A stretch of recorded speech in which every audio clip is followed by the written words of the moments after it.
la investigación es una actividad relativamente reciente en el campo de la arquitectura, pero sin embargo, tanto en universidades como en organismos de ciencia y tecnología, hemos tenido bastante espacio para trabajar desde siempre.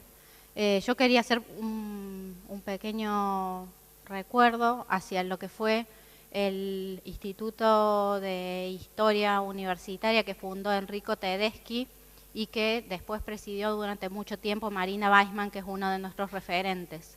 Ella también en Córdoba, además de otra gente que ya estaba haciendo investigación, organizó un centro para la formación en historia, teoría y crítica de la arquitectura, junto a Marilu Foglia, Noemí Goitía y César Naselli, que falleció la semana pasada. Sí. Bueno, ellos decidieron que era necesario pasar de la formación autodidacta del investigador en arquitectura a una formación más profesional, y dentro de ese espacio yo me fui formando. Comenzó mi formación en aquel momento en la Universidad Nacional de Córdoba. Por otro lado, también tenemos la oportunidad de escuchar con estas fantásticas investigadoras y docentes algunas experiencias que son diferentes de lo que, o que tienen como grandes potencialidades y nos permiten ver otro tipo de enfoques a los que habitualmente nos tienen acostumbrados los tradicionales planes de estudio de las facultades de arquitectura.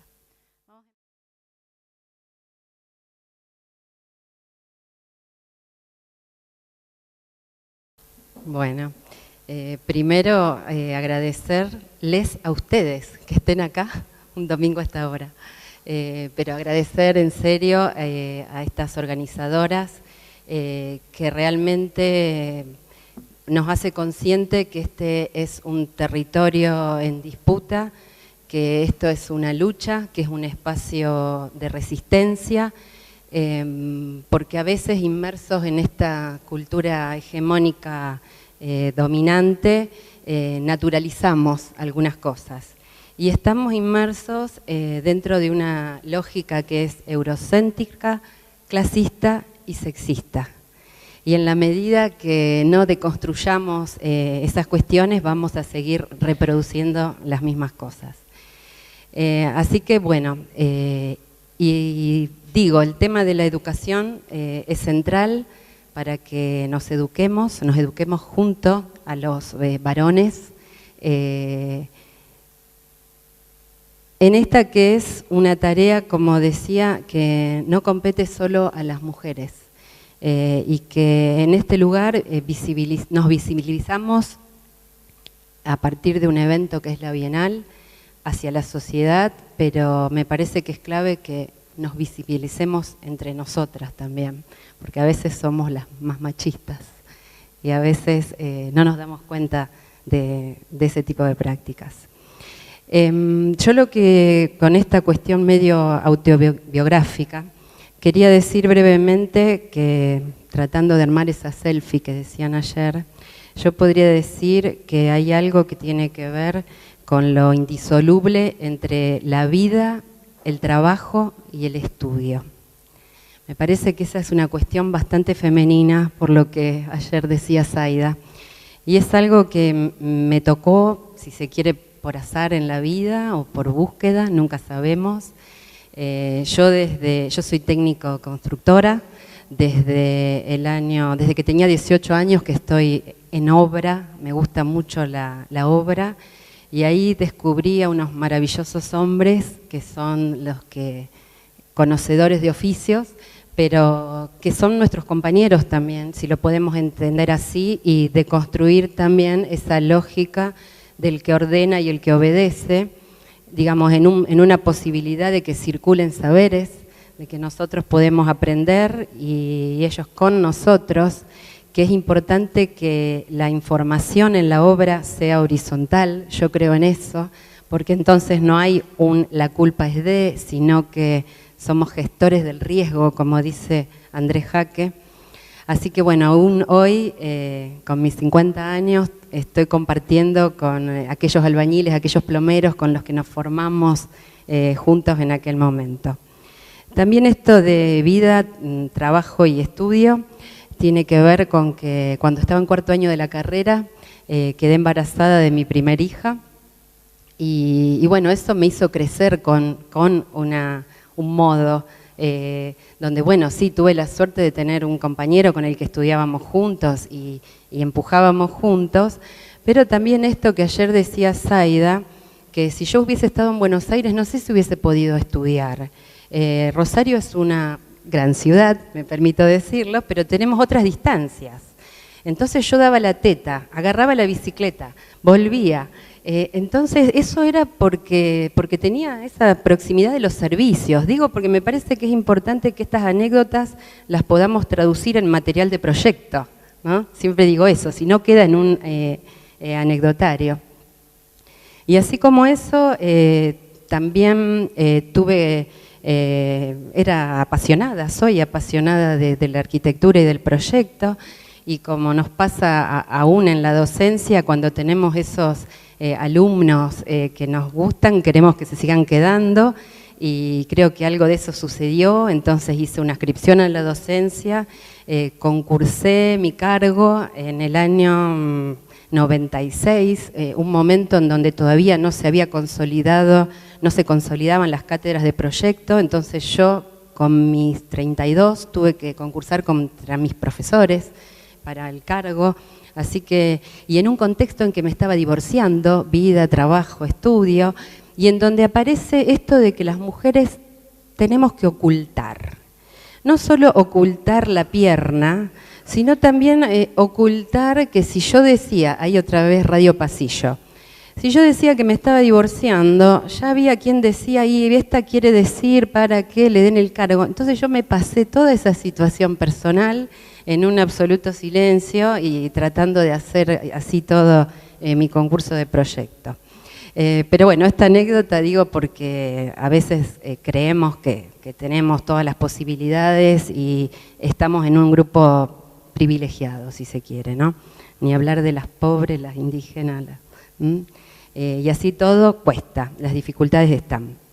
También en esto de vida, trabajo y estudio, nos pasó el 2001. El 2001 nos marcó muchísimo, era un momento de efervescencia, de la imaginación al poder, había asambleas barriales, estaba pasando mucho en el espacio público, Club del Trueque, yo tengo esto, vos tenés lo otro, y vamos a la facultad. Y en la facultad, ¿qué estábamos haciendo? Hotel 5 estrellas, museo de... Y decimos, ¿cómo puede ser? Estamos en un clima de una efervescencia cultural, sociopolítica, y la facultad en retaguardia, pensando temas que realmente no eran los que... O sea, ahí ese divorcio, ¿no? Y entonces también nos pasaba con el estudio en el 2001 y por ahí, que no había nada que hacer, entonces investigábamos muchísimo, investigábamos lo que teníamos a la mano, descubrimos que había un montón de personas que estábamos ociosas, que por ejemplo Cañada de Gómez, que es un lugar cercano a Rosario característico por construir muebles de madera, estaban altamente tecnologizados por ese primer mundo heredero del menemismo, pero las máquinas inactivas. Y entonces fue que dijimos, ¿cómo podemos cruzar eso que está pasando ahí? Era increíble, vos metías un archivo de AutoCAD y te salía la mesa de Miralles. O sea, había una posibilidad increíble y dijimos, ¿es posible cruzar arquitectura con esto? Eran momentos en que Rosario creo que se caracterizó por eso de estar investigando materialidades alternativas. Digo esto porque se publicó un libro de Bisman y Robles que se llamaba Rosario, Arquitectura con Identidad, y allí estaba la obra de Rafael Iglesias, y yo digo, nunca se habla de Paula Fierro, ni tampoco se habla de Mariel Suárez, se habla de Rafael Iglesias. Y también se habla de Gerardo Caballero, y nunca se habla de Maite Fernández. Y se habla del Negro Villafañe, y nunca se habla de Flor Balestra, una artista rosarina increíble que necesariamente está en esos motores. Bueno, anécdota, en el libro ese se publica una obra que hacemos junto con el arquitecto Biu, mi cómplice y todo, que toda en fenólico, trabajado con esa tecnología, y está publicada como Casa Estudio Biu. Así que Busaglo está photoshopeada otra vez, pero bueno, esto a modo de anécdota. También quería contar que algo que nos marcó fuertemente fue la visita de Darío Álvarez Álvarez, un arquitecto titular y paisajista de Valladolid, que en el año 96-98 nos abrió a la sensibilidad del paisaje desde otro lugar, fundamental para la disciplina. Después corrió mucho río sobre eso, los paisajes culturales, demás, pero quiero marcar eso.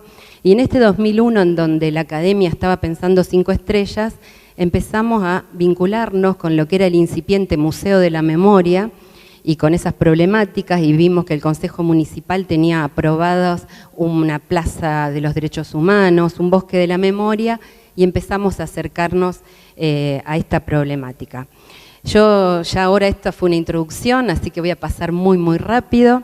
Esta mesa es enseñanza e investigación, que la destaco ahí en este violeta, y está el escudo de la Universidad Nacional de Rosario, en la que estoy trabajando. Pero en esta red, en este diagrama, está el proyecto arquitectónico ahí pulsando, porque es el centro principal como de nuestras preocupaciones, que se vincula con una implementación dialéctica entre lo que es la oficina de arquitectura, nuestro laboratorio, que trabajamos con el arquitecto Biu y estudiantes y colectivos y distintas disciplinas.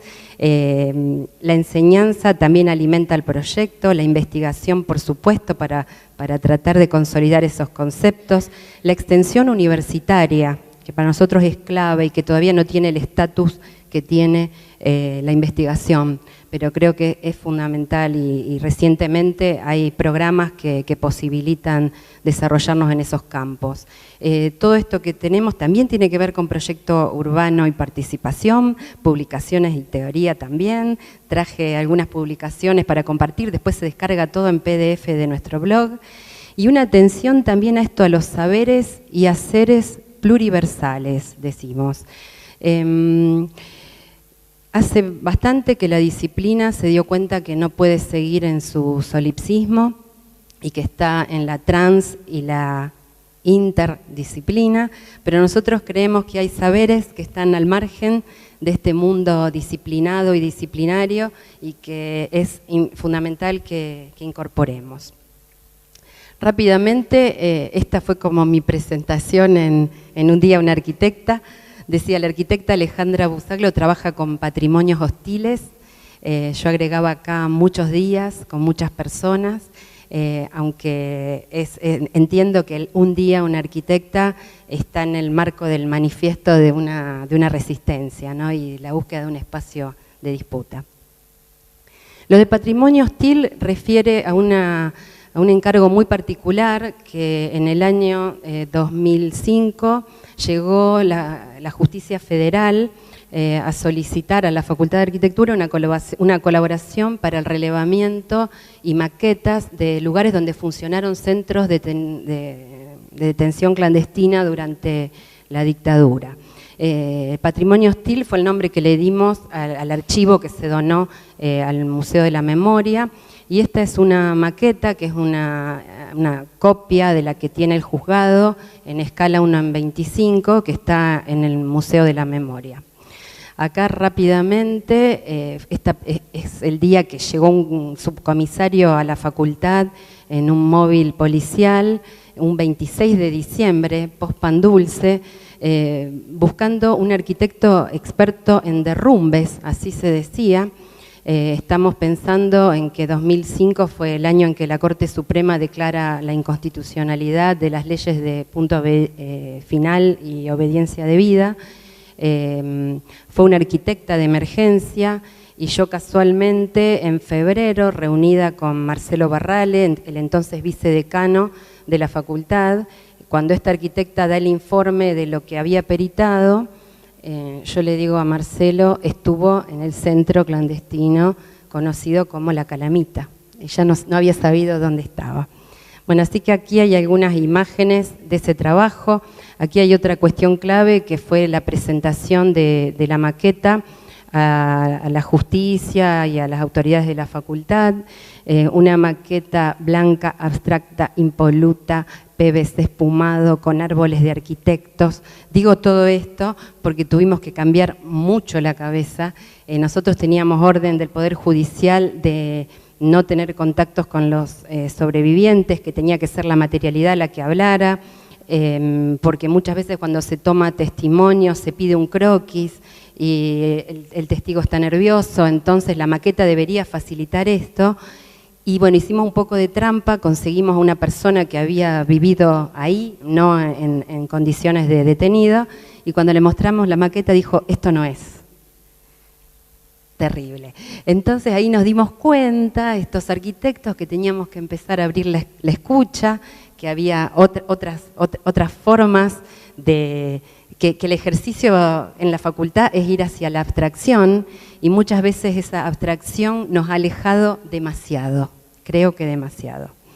Entonces, bueno, esas instrucciones de uso tenían que ver con esto. Después vino una segunda tanda de maquetas que se pidieron y ahí ya lo verde es verde, el árbol es más árbol, la escala cambió, es el 1 en 50, porque un sobreviviente recuerda un interior, recuerda otras cosas, no una maqueta como nosotros a veces pensamos en las cátedras que son volumetrías, que dan cuenta de otra cosa, y una axonometría es un vuelo, y ellos caminaban por los espacios. Entonces, bueno, estas son una serie, no las voy a describir, pero a propósito, en blanco y negro tenés la maqueta y el lugar.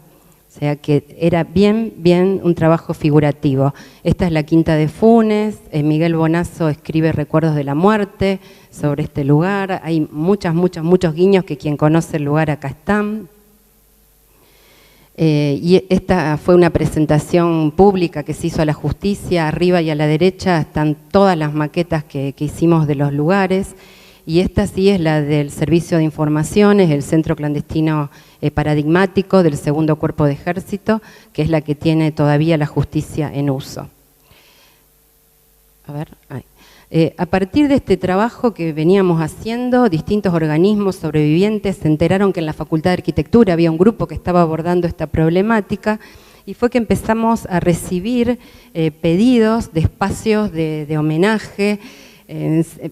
Empezamos a pedir monumentos. Y entonces acá fue clave el conocer a Horst Hoheisel, que trabaja, un artista que trabaja la problemática del genocidio perpetrado por el Tercer Reich, y él nos dijo, esta historia no es la mía, pero bueno, este es el pedazo de una instalación que por supuesto tiene un trabajo de gestión colectiva, de participación. Esta es otra intervención que realizamos en el espacio público con nuestras propias manos, ahí estamos colgados montándolas. Milan Kundera dice que la memoria es directamente proporcional a la lentitud, así como la velocidad al olvido. Entonces dice que cuando vamos caminando rápido y nos queremos acordar, detenemos un poco la marcha. Entonces, bueno, en estos espacios la idea es detener la marcha, entonces construimos con nuestras manos, tratamos de alargar el tiempo de duración, juega mucho el de boca en boca, la memoria no es patrimonio de ningún sector, es otro tema en disputa. Este fue un memorial que hicimos por un estudiante de arquitectura desaparecido. Bueno, hay muchas técnicas, no voy a poder explicar nada de esto, con participación de familiares sobrevivientes, exploraciones materiales, el vidrio como junta, buenísimo, lo usamos después en otras obras. Ahí está Liliana Felipe, un grupo de sobrevivientes desde el exilio, nos pide hacer un reloj de sol en homenaje a los detenidos desaparecidos en Rosario, era un proyecto mucho mayor. Nosotros otra vez pensamos que se trata de proyectar lugares para el encuentro. Entonces este reloj era eso, era un lugar para el encuentro en una plaza de un barrio popular del asesinado Claudio Pocho Leprati justamente en 2001. Esta textura daba cuenta de los nombres, Isabel, Leonardo, todos tramados en un colectivo con las fechas de desaparición. Esto es una investigación junto con el Museo de la Memoria. Este es un lugar de juegos porque es un reloj analemático, que es la sombra la que posibilita ver la hora.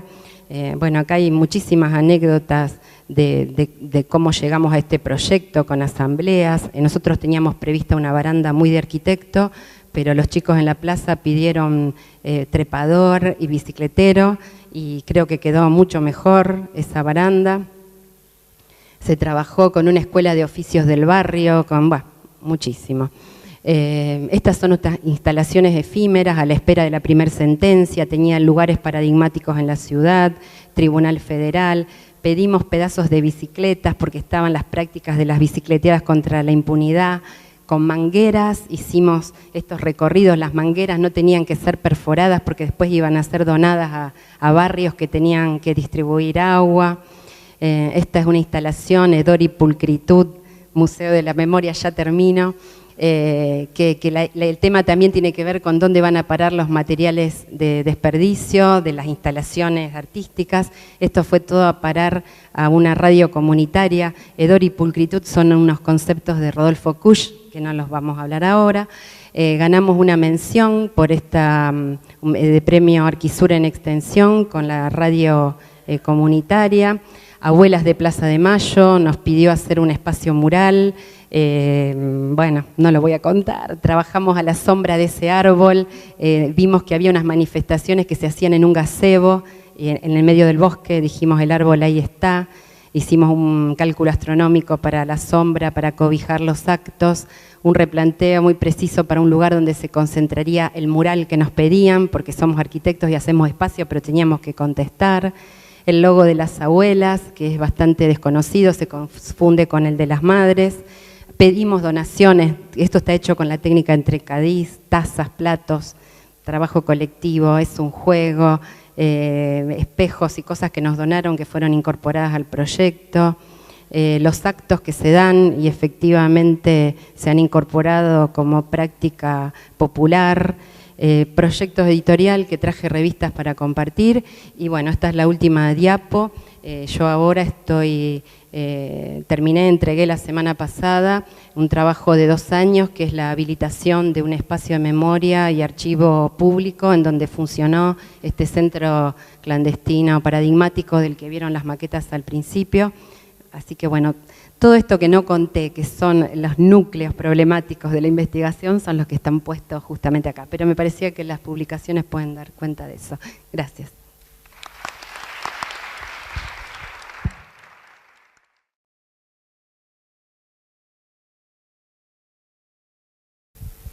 Bueno, buenas tardes a ustedes.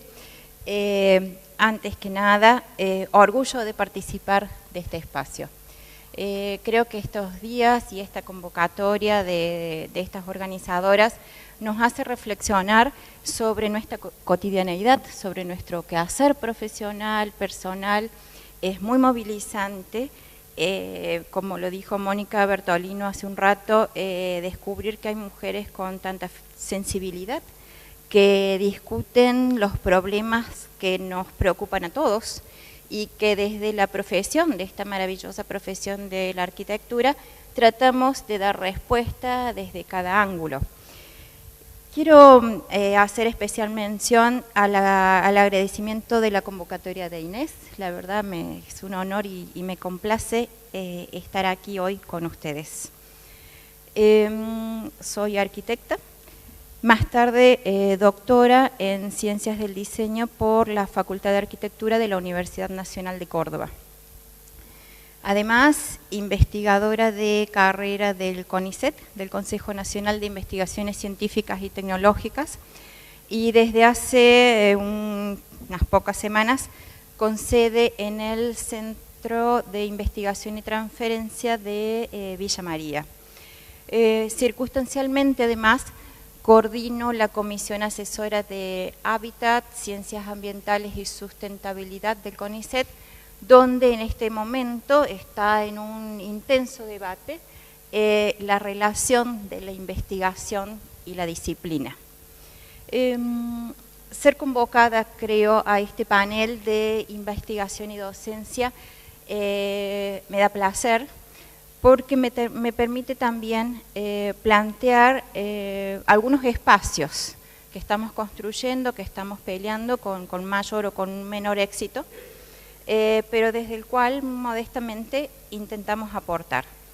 Soy docente en la Facultad de Arquitectura y Urbanismo de la Universidad Nacional de Córdoba, en la cátedra de Construcciones 3, donde enseñamos sistemas y tecnologías de construcción no tradicionales.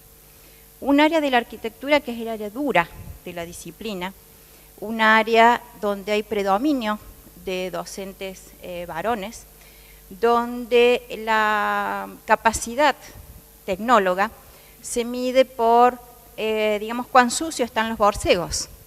Y a mí me gusta usar zapatos, soy petiza, entonces los uso con tacos y represento como la antítesis de este concepto de la enseñanza de la tecnología a los estudiantes de arquitectura. Entonces, hasta me complace ser contestataria, pero quiero decir que es un espacio donde la práctica profesional es más vista en cuanto capacidad empírica de hacer. La investigación entra un poco de costado, y más cuando desarrollamos y proponemos sistemas y materiales de construcción no tradicionales, somos una especie como de bichos de laboratorio. Pero acá estamos, como decía Inés ayer. Satisfactoriamente existen otros espacios académicos, como es la maestría en diseño de procesos innovativos, donde también tuve el honor de ser convocada hace ya varios años, que depende de la Facultad de Arquitectura de la Universidad Católica de Córdoba, y donde Inés me dijo, te llamamos por distinta. Y fue un desafío grande, y hoy, después de 7 años de construcción, generar espacios de pensamiento, espacios de producción, porque soy una total convencida que cuando uno deposita una idea entre sus alumnos, la juventud y la creatividad potencian estas ideas, y uno termina diluyendo los límites entre el docente y el alumno, y el proceso de enseñanza y aprendizaje se hace muy dialéctico y muy dinámico. Y el último de mis sponsors, o mis pertenencias, mejor decirlo, es el Laboratorio de Construcciones y Ambienza, o algo parecido, Ruth, ¿no?, de la Facultad de Zootecnia e Ingeniería de Alimentos de la Universidad de San Pablo, de la USPI, donde desde hace ya casi 10 años mantenemos una intensa relación de cooperación académica. A partir de mi participación en CITET me generó estos vínculos, y donde pude contactarme con químicos, con ingenieros, con cientistas de materiales, y donde tuve que aprender muchas de estas cosas para poder comunicarme primero con ellos y luego para conformar consorcios de investigación. Así que es también otro de mis pilares en mi quehacer. En 1932 se construía el Empire State Building, y esta foto es de uno de mis becarios, y creo que la elegí por el desafío, ¿no?, que representaba en el año 1984 inscribirme en la Facultad de Arquitectura. ¿Se acuerdan, Edith y Silvana? Era una mezcla de susto y de ansiedad. También, como alguien contaba en esta mesa, no tengo familia de arquitectos, no tenía experiencia con arquitectos. No sé si conocía a algún arquitecto en aquella época, pero quizás por eso me gustaba tanto.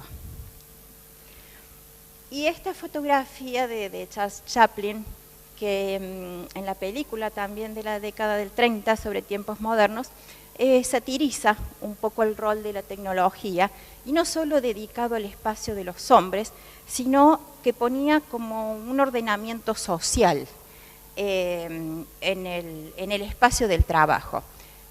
Yo la vi hace poco y también la elegí para colocarla, porque creo que, como decía Ana Falú ayer, el rol de las mujeres en la profesión es un debate social. No creo en esta situación de hombres versus mujeres, o las mujeres sí, los hombres no, o viceversa. y no sé si voy a herir la susceptibilidad de alguien ahora con lo que sigue, pero creo que también las mujeres nos debemos un debate o una reflexión hacia el interior del género. Hay mujeres que han resuelto, colegas, las conocemos, esta doble relación de familia, profesión, colocándose en algunos lugares cómodos, a la sombra de algunos hombres interesantes. Este espacio les permite salir de la exposición, correr menos riesgos y ser unas trabajadoras profesionales y más o menos exitosas, no lo sé. Y ha sido su opción. Creo que por lo que estoy viendo en estos días y lo que se discute en la Radio Pasillo y en los comentarios entre presentaciones, no pertenecemos a ese grupo de mujeres. Estamos acá cuestionándonos, contando nuestros choques, nuestros tropiezos, también nuestros éxitos, pero siempre con una mirada positiva y una mirada para el frente. No queremos estar a las sombras ni de hombres ni de otras mujeres y queremos además ser reconocidas, porque también en nuestro segmento hay mujeres que mejor decirlo, que conservan o cuidan su espacio de poder satisfaciendo los deseos de otros colegas, de otros hombres. Y a veces verdugueándonos entre nosotras mismas. Y esto está ocurriendo, en las universidades. Entonces una mirada y una discusión hacia el interior de las mujeres y de las arquitectas, creo que nos lo tenemos pendiente. Bueno, me dediqué a la tecnología, fue un poco de formación menos, un poco de destino más, y también un poco de oportunidad. Quizás cuando me recibí pensé que era una de mis formaciones más deficitarias, entonces invertí esfuerzos en completar ese aspecto de mi formación que lo tenía un poco flojo. Tecnología es una palabra de origen griego y la traducción que yo suelo usar es conocimiento aplicado a fines prácticos. Sí, que es alguna interpretación de lo que el diccionario nos indica.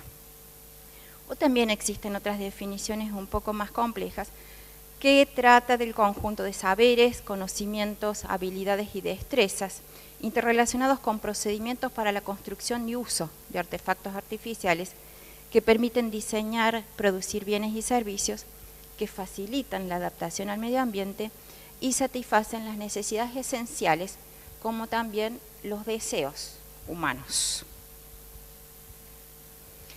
He organizado la presentación en 2 segmentos, donde propongo ir haciendo las vinculaciones entre investigación y docencia.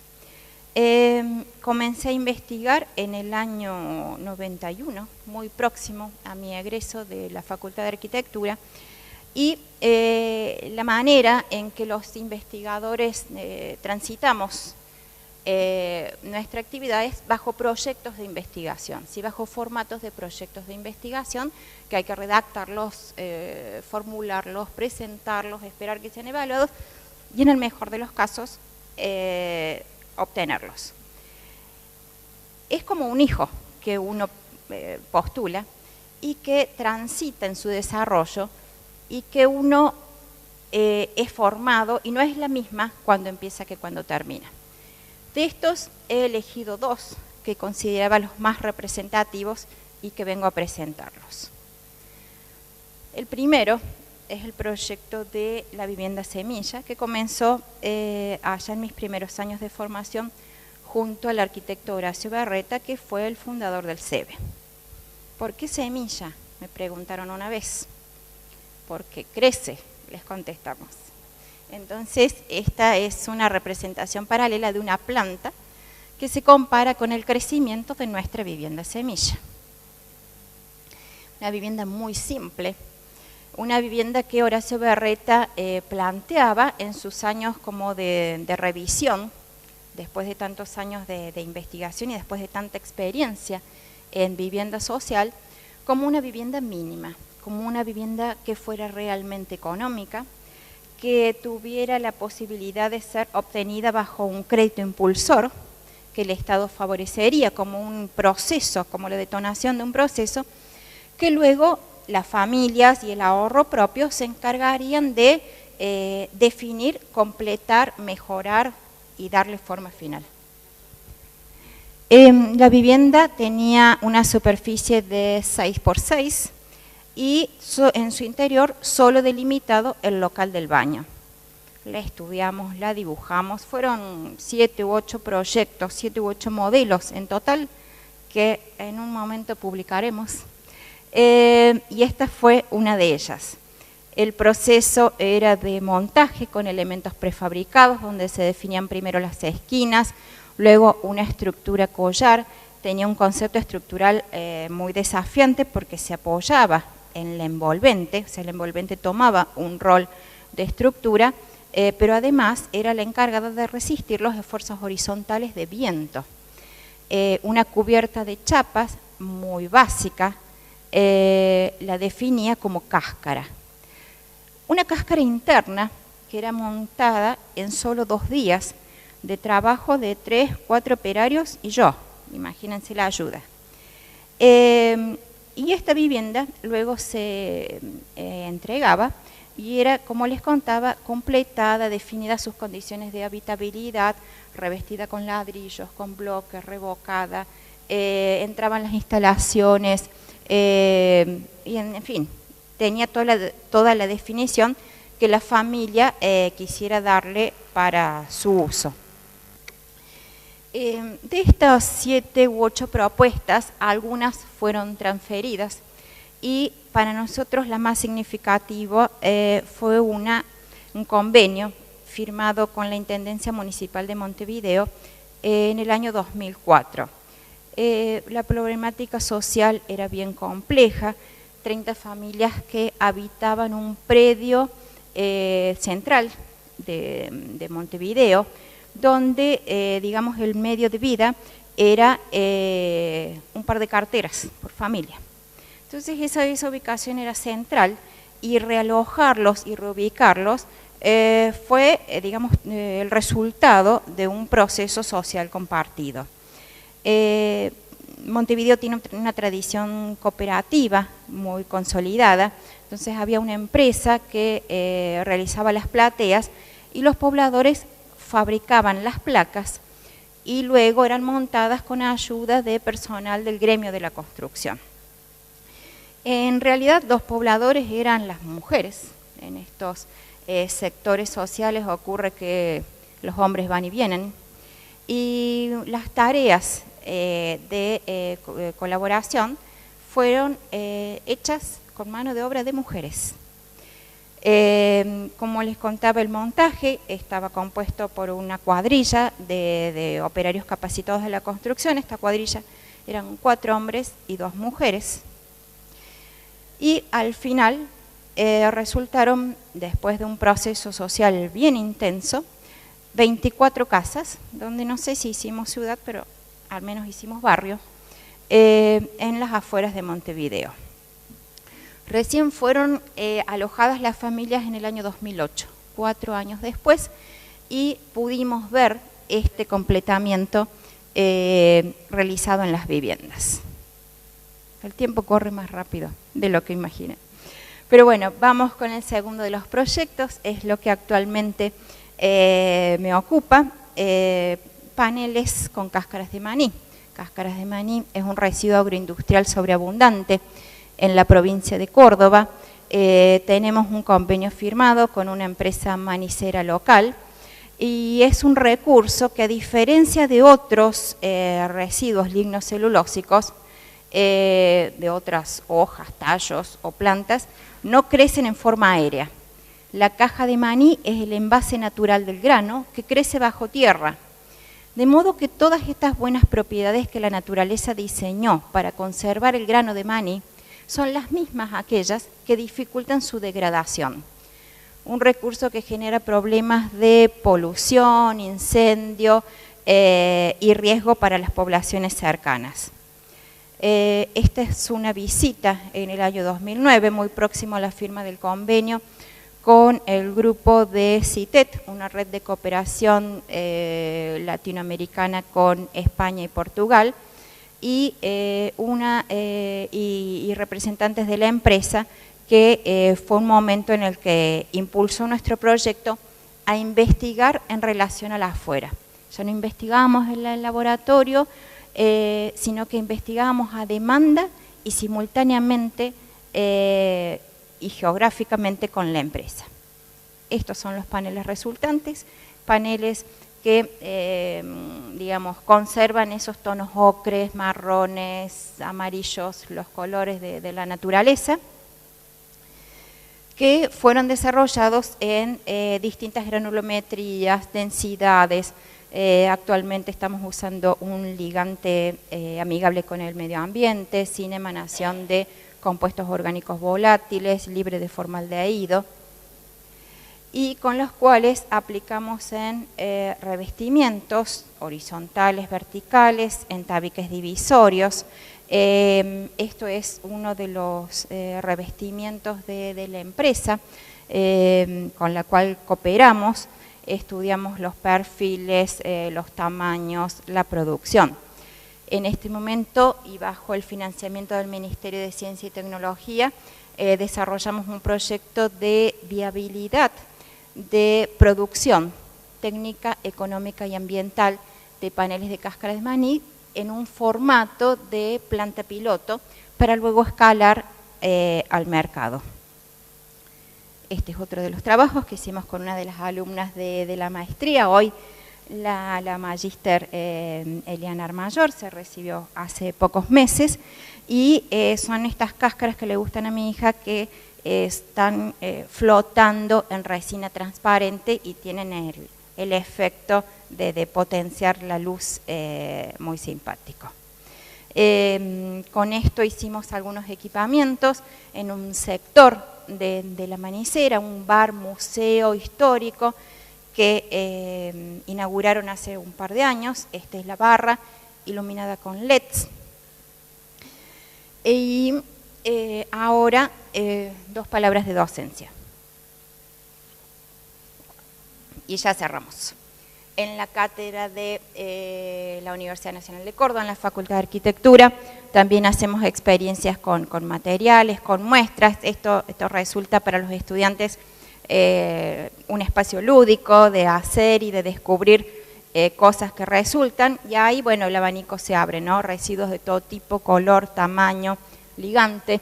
Los arquitectos todo lo mezclamos con cemento, pero luego descubrimos que hay alternativas. También venimos a Buenos Aires, paseamos, vemos obras, y es uno de los momentos de apertura cultural que tenemos.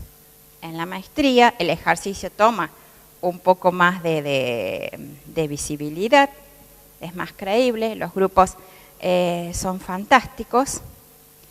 Y bueno, para ir cerrando, esto es un equilibrio, ¿sí? La investigación y la docencia, uno pilotea, y acá éramos jóvenes las dos, y bueno, y un poco yo me acordaba cuando puse esta foto, lo que habrán sentido los papás de Inés, el papá de Bela, ¿no?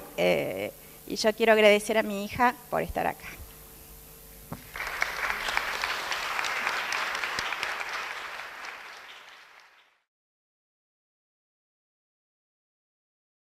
Buenas tardes a todos. Me da muchísimo placer estar acá y haber tenido ese enorme baño de inmersión en un mundo sobre el cual no pensamos, porque somos mujeres y hacemos. Pero acá hemos visto tal espectro de posibilidades que son el caleidoscopio de la arquitectura. Y yo diría, ¿dónde están las mujeres? Y creo que deberíamos cerrar preguntándonos también dónde están las ideas, porque acá las ideas estuvieron y las arquitectas también. Me resultó muy grato escuchar la exposición de Mariana, porque ella había puesto la viga de la construcción del Empire State, que yo había pensado ponerla. Pero esto que ven ustedes acá son mis alumnos. Son los alumnos de la facultad que tuvieron la fantasía en el año 85 de treparse a las bóvedas que vinculan todos los bloques de la facultad. Y a mí me pareció una foto extraordinaria de poner, porque me pareció que estos alumnos son precisamente eso que los docentes alentamos, que vayan más allá de lo que uno les dice o les enseña. Uno desea que el alumno supere esas fronteras, no tan solo en el conocimiento, en la vida, con lo cual esa foto me ha parecido extraordinaria. Acá. Quiero decirles que agradezco mucho estar acá, que no he sido buena, no he tenido un buen comportamiento durante toda la preparación de todo esto, más bien he sido bastante ausente y que he tenido la enorme alegría de leer ese currículum mío para ver por dónde iba a empezar. Y fue recordarlo todo, no importa lo que uno es esto que uno le quedó adentro y sobre todo lo que pudo hacer y dar. Y eso es lo que agradezco, Inés, de esta exposición. Le agradezco a Florencia, le agradezco a Cayetana, y de quién me olvido, y de Zaida Mushi, que ya se fue, porque me permitieron hacer esa revisión. Yo tengo 50 años dentro de la facultad. Entré en 1965 y en 1967 era ayudante estudiantil. En 1966 concursé, pero no gané el lugar, pero ya me quedé dentro de la cátedra de Nicolini. Y en el 67 ya gané ese lugar. Y con eso, y con la enseñanza del inglés, que tenía una muy buena formación, pagué mi carrera. Trabajé a lo largo de toda mi carrera. Y eso fue un desafío que también me ha marcado mucho en la vida. Quiero decirles que he pasado por todos los ciclos de la docencia. Esos amarillitos que están a todo esto desarticulados significan las etapas de auxiliar de la docencia. Después pasé por las etapas del adjunto, del asociado, y ya en el asociado tuve a cargo la cátedra. Yo me formé al lado de una gran persona, que es Alberto Nicolini, pero que tenía 30 años cuando empezó, cuando él tomó la cátedra, tenía 30 años, con lo cual su vida de titular se lo prolongó mucho tiempo, y yo llegué a titular casi a los 58 años. Es decir, esos 50 años míos han transitado en forma sumamente intensa, y les voy a explicar además que esta flecha colorada indica el día que me recibí, que fue un diciembre de 1971, y la flecha azul indica, miren el espacio, cuántas décadas, el día que me recibí de doctora en arquitectura, cuando ya después de 10 años que juntaba papeles, nos conminaron en la facultad a cerrar esas tesis, y pensé no hacerla, y mi marido dijo, momento, no es el caso. Acá hay 3 a los cuales hay que darles el ejemplo. Eran mis 3 chicos, y por eso cerré esa tesis. Ahí están más o menos planteadas esas etapas. Todo lo hice por concurso, porque Nicolini, cuando teníamos que revalidar nuestro lugar o pasar de un nivel a otro, nos hacía rendir rigurosamente el concurso. Tengo millones de concursos y además durante una semana ya ni nos saludaba. Por las dudas, algún otro contrincante pensara que tenía preferencia por alguno de los que estaba ahí adentro. Yo empecé con taller de arquitectura. Concursé como ayudante estudiantil para desempeñarme en 2 áreas, taller de arquitectura e historia. Pero fue la historia la que me tomó. Creo que en realidad fue ese espíritu joven, dinámico de Nicolini el que me entusiasmó. Y pasé, y estas son esas barras azules y esa barra colorada, por todas las historias. Porque al principio estuve en la de primer año, después pasé a la de tercero y finalmente me anclé en la de quinto, que era la contemporánea. Junto con Nicolini, los dos hicimos la disciplina completa. Y en paralelo vivencié y experimenté lo que entre Nicolini y Paulazo iban imaginando, que eran quienes estaban a cargo de las materias, la apertura de la historia de la arquitectura más allá de la canónica arquitectura. Y entonces empezaron a aparecer la historia del urbanismo y la arquitectura en Argentina, la mirada nuestra de lo nuestro, los modelos históricos de espacios verdes públicos, los centros históricos, la historia de la arquitectura y una serie de otras materias que eran electivas y que íbamos construyendo en el día a día. Al mismo tiempo empezamos a dictar cursos ya con nivel de posgrado. El que está manchado en el medio de las líneas es un gran curso que había empezado Córdoba, lo dirigía Marina. Era un curso sobre restauración de la arquitectura y que en realidad desde distintos lugares del país había que ir a Córdoba a hacer esta carrera. Y entonces imaginaron, llegado un momento, que era preferible que el curso saliera al país. Y entonces, en el 82, creo, partió a Resistencia y en el 84 vino a Tucumán. Y nosotros, además de la arquitectura, le sumamos la preservación urbana, que es el campo que más alegría y satisfacción me ha proporcionado.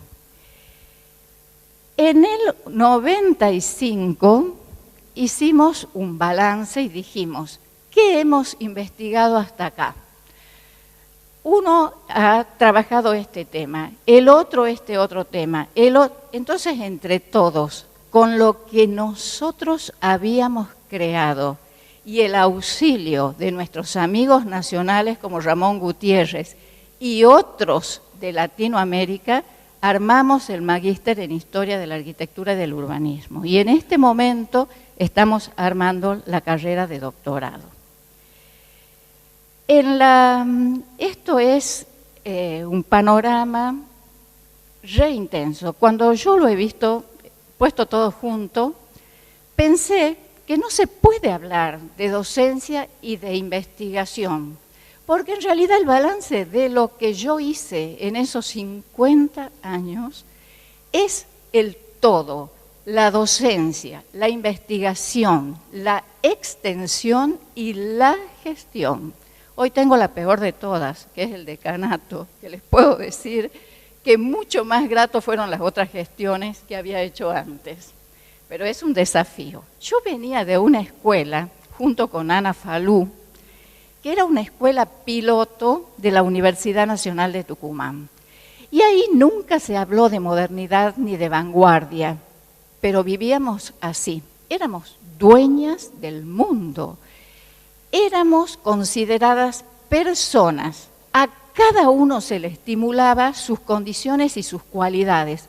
Con lo cual, cuando yo entré a la universidad, no tuve ese colapso de decir, ahora tengo que rendir materias, porque las rendíamos todas.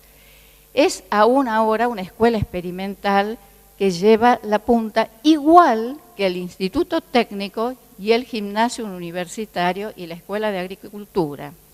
Éramos 4 colegios muy potentes, tan potentes que nos reuníamos entre nosotros, festejábamos el Día del Estudiante entre nosotros, y a los 17 años yo me puse de novia con un alumno del gimnasio que es mi actual marido, con el cual llevamos 52 años juntos.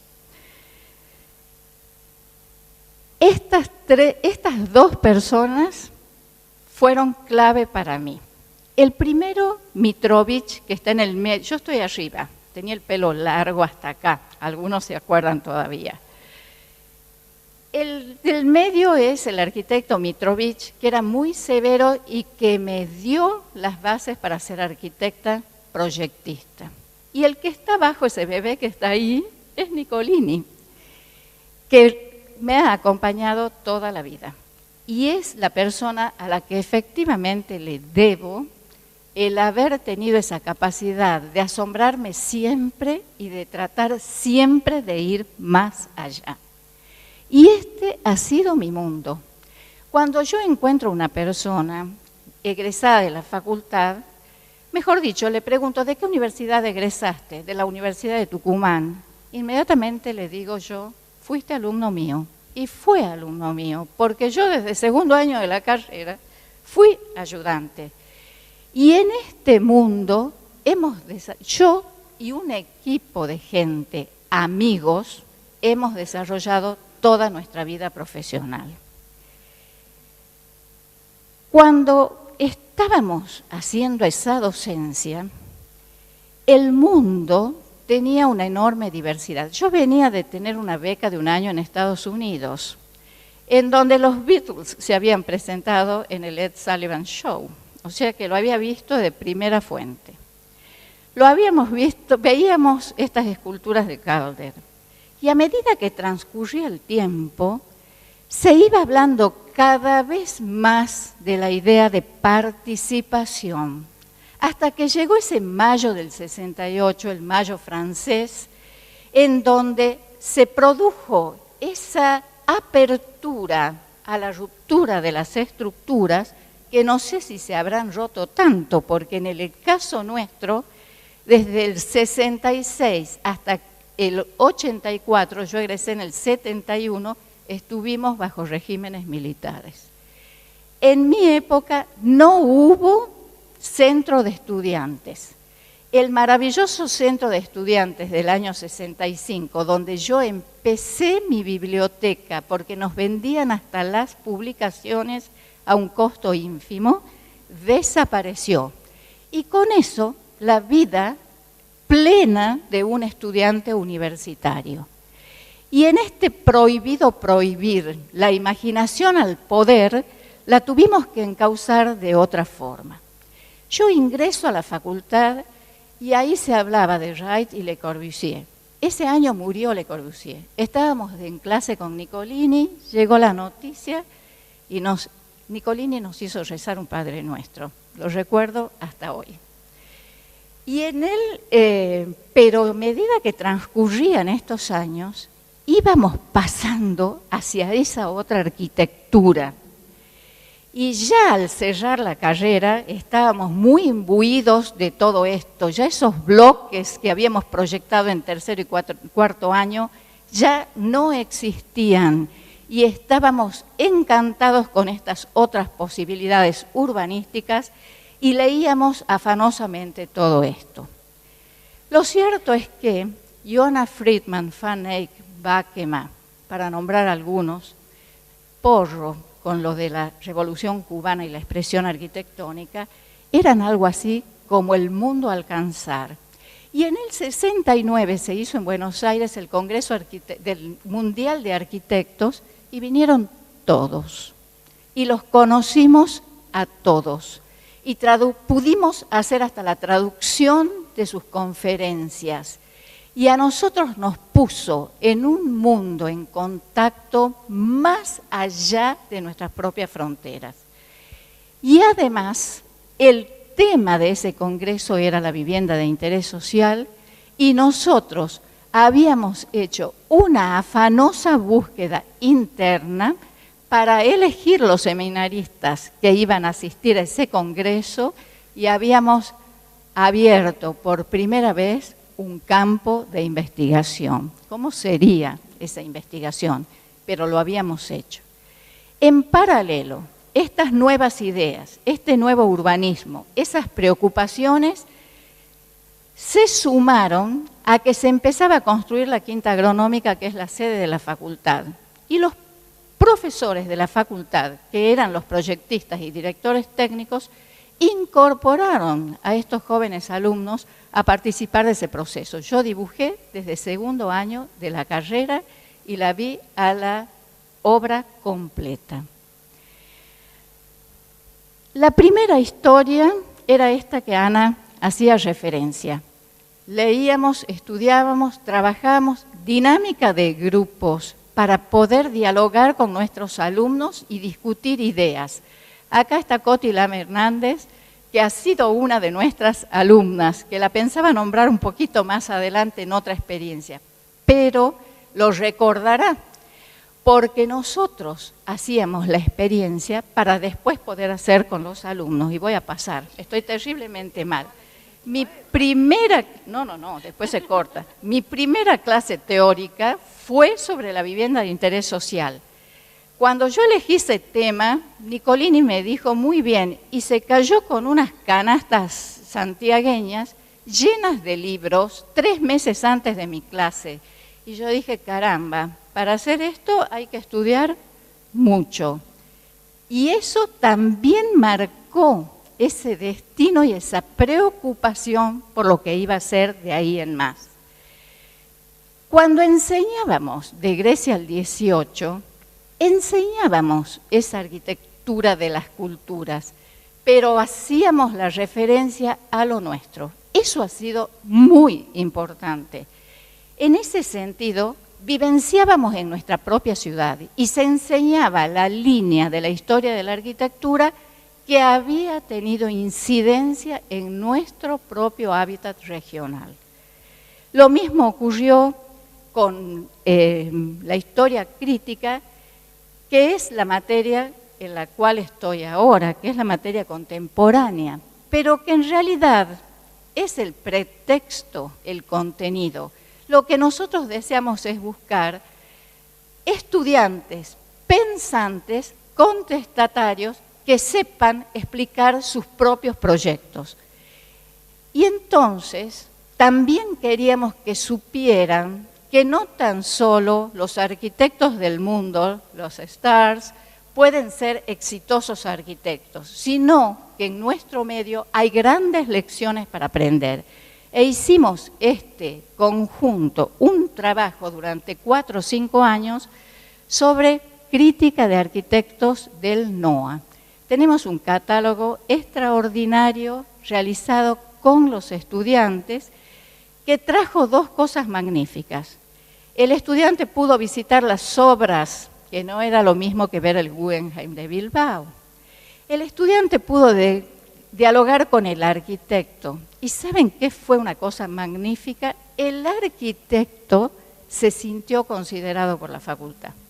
Y entonces ese grupo hoy tiene una relación muy próxima con nosotros. Acabamos de hacer la primera reunión de egresados con más de 200 asistentes, precisamente tratando de hacer una sola historia y una sola línea de esta facultad de Tucumán.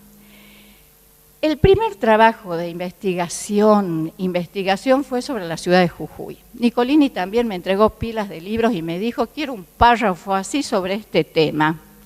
Y yo, sí, estudié como loca y lo hice.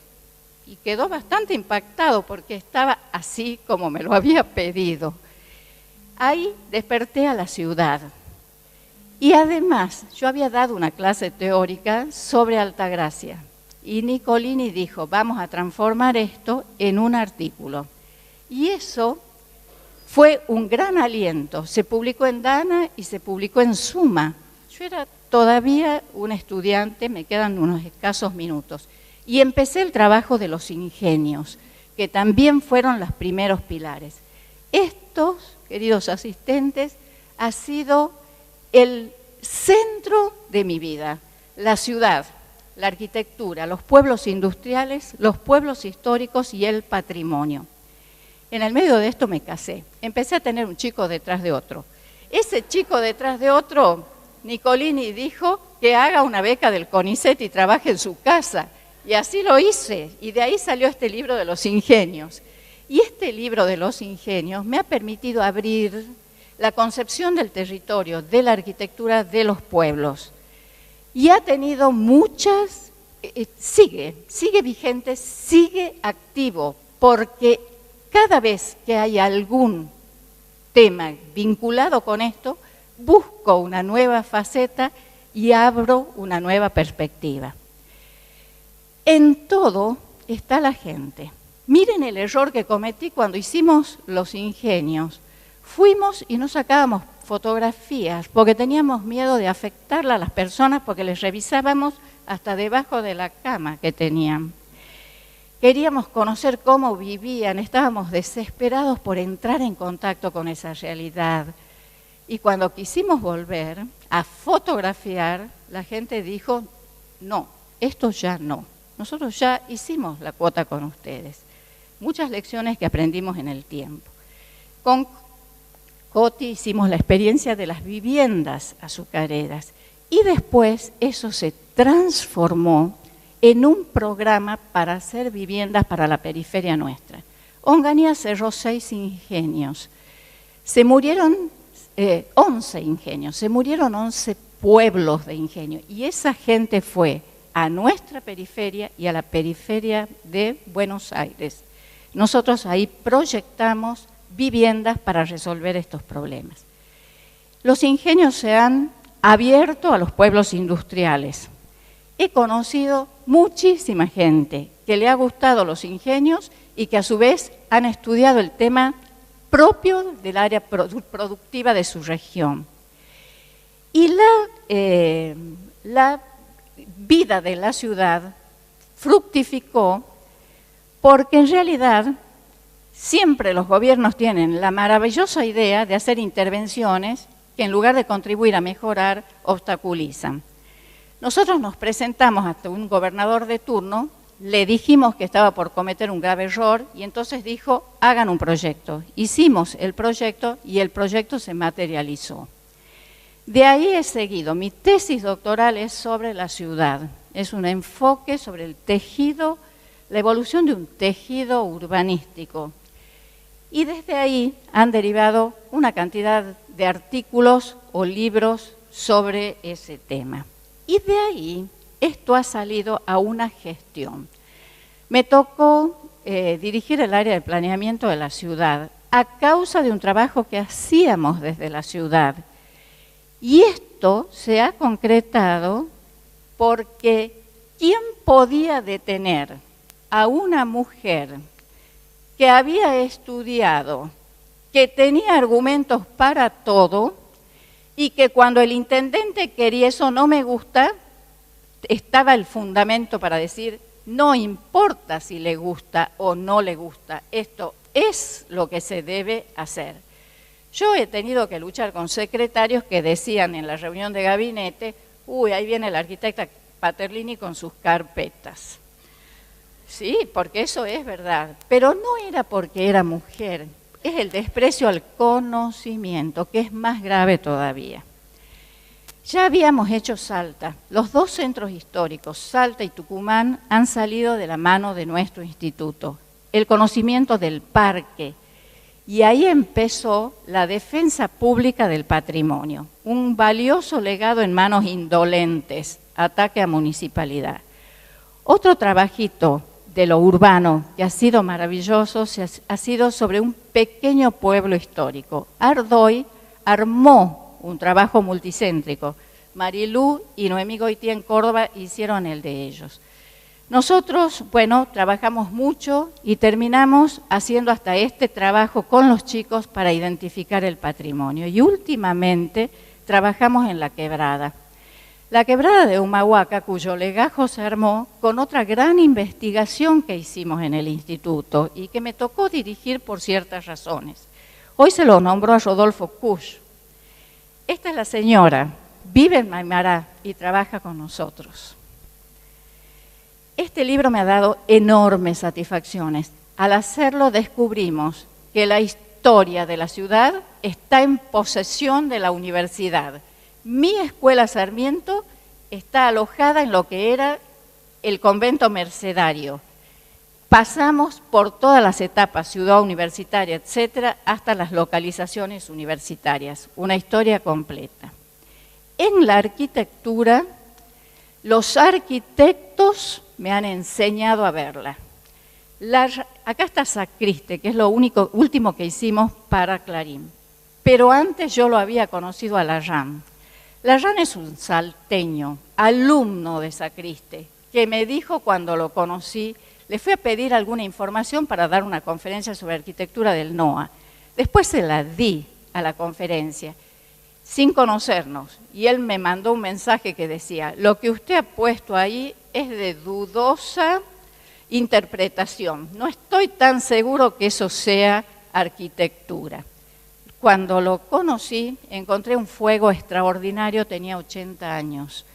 Esta persona me ha enseñado a ver la arquitectura y cuando en los 80, 87, 88 se hablaba de modernidad apropiada, él lo había hecho a finales de los 70 y comienzos de los 80.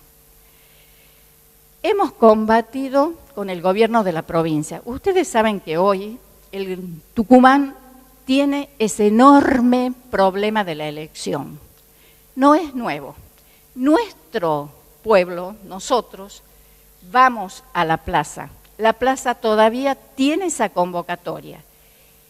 En un enero, el actual gobernador decidió demoler, creo que había 91 edificios en una lista, era todo el patrimonio, porque iba a ser un canje de esos terrenos centrales para construir escuelas, etcétera, en otro lugar.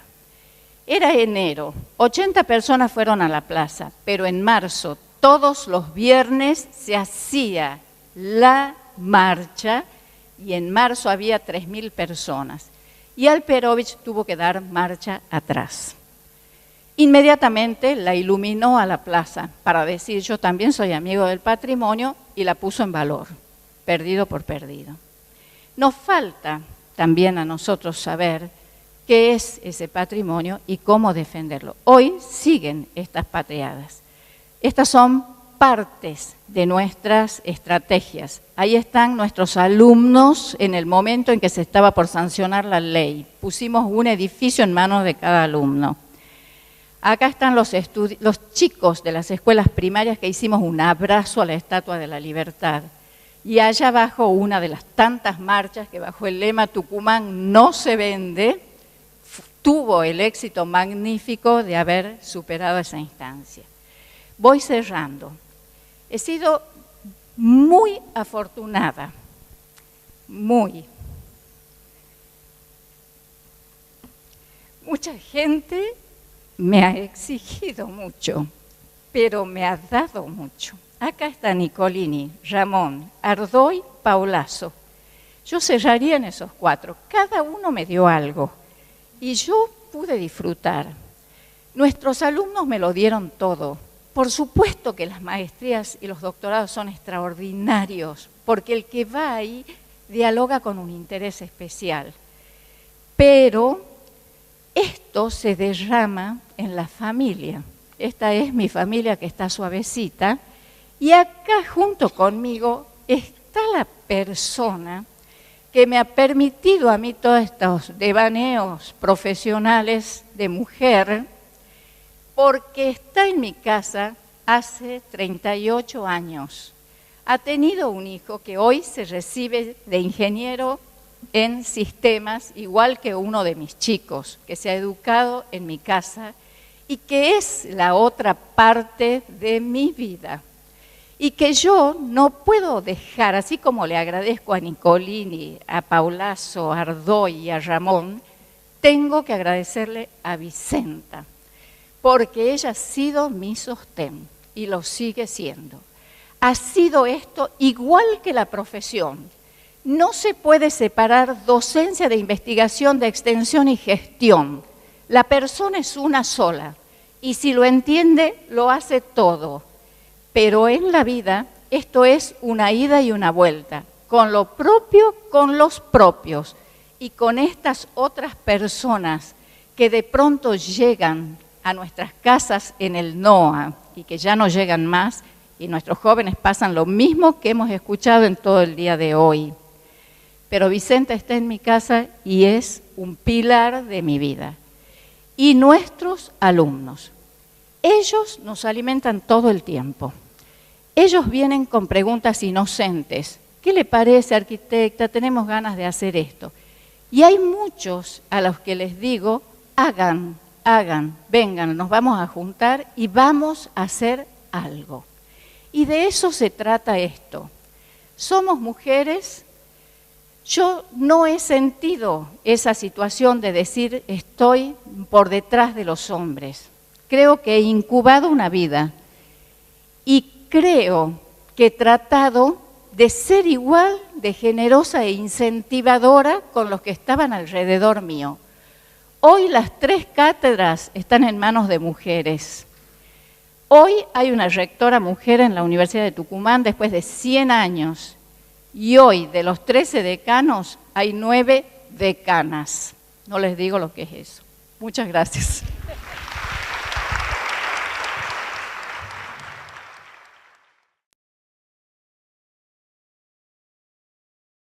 En primer lugar, quiero agradecer a los que me invitaron y después de la magnífica presentación acá de mi homónima Olga, realmente me parecía que yo, con los años que tenía de experiencia, tenía mucho para decir, pero creo que me ha superado totalmente.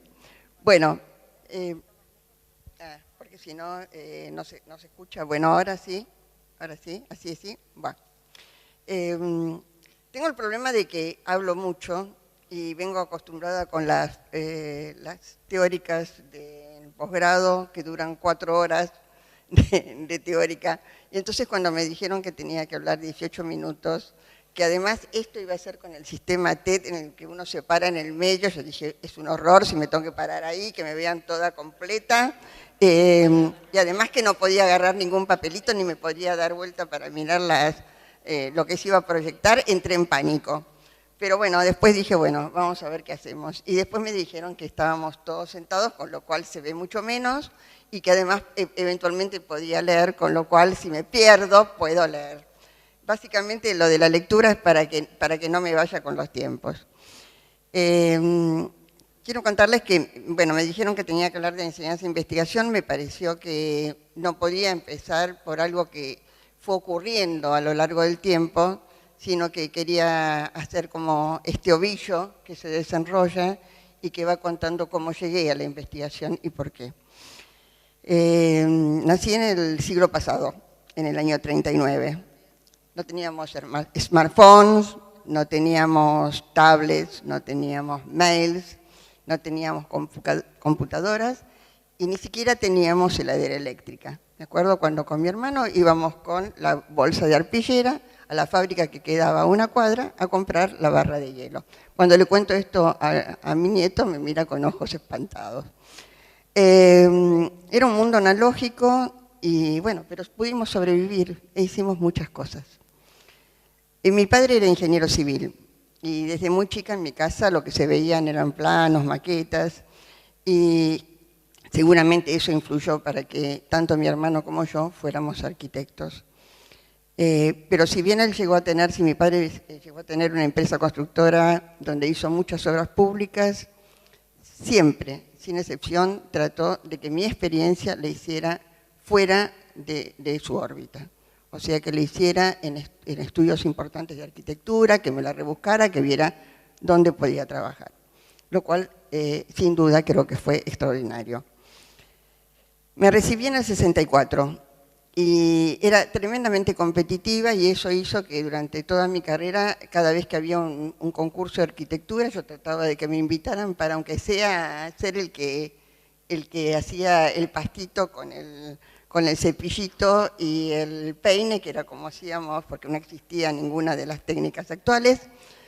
Y bueno, y de esa forma me fui metiendo en todos los estudios del momento y ahí estuve con Valiero, con Burrich, con Solsona, con Sánchez Gómez, con Bortagaray, con Goldenberg, todos los que después iban a ser los referentes de la arquitectura moderna de Argentina.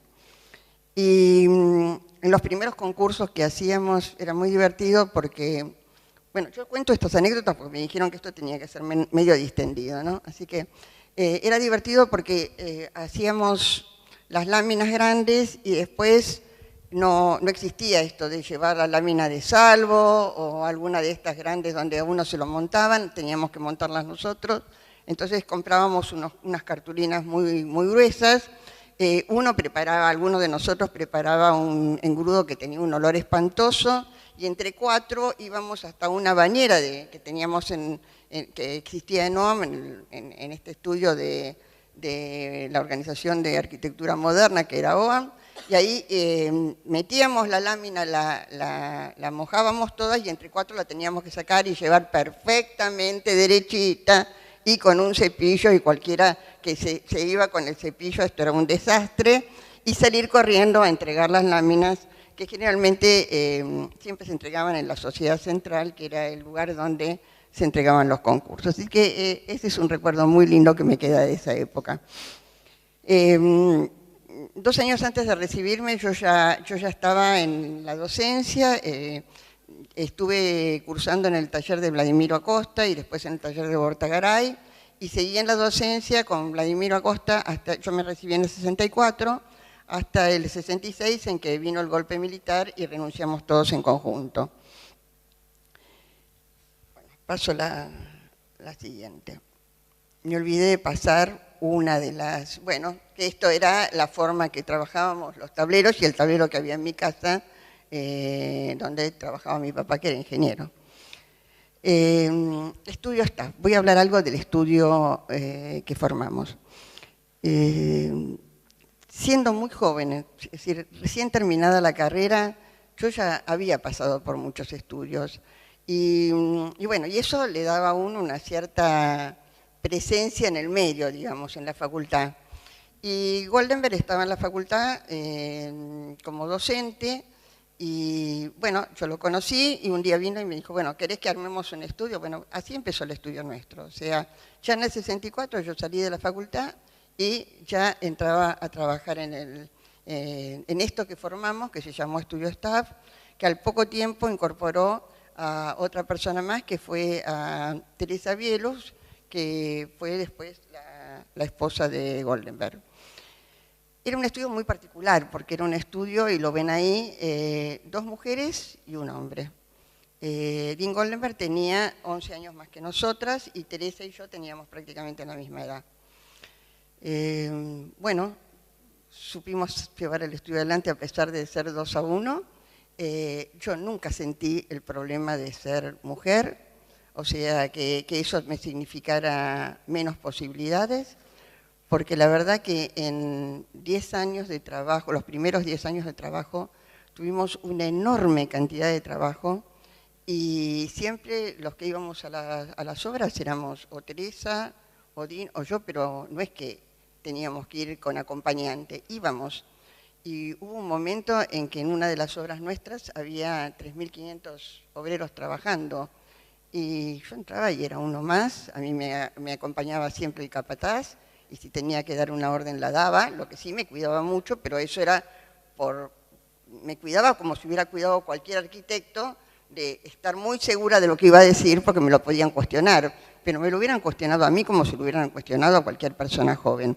O sea, éramos muy jóvenes y estábamos ya metidos totalmente en lo que era construir seriamente. Todo en mi vida fue así rápido, era todo rápido. Yo me casé a los 25 años y a los 27 ya tenía un hijo, después les voy a contar cómo fue la historieta.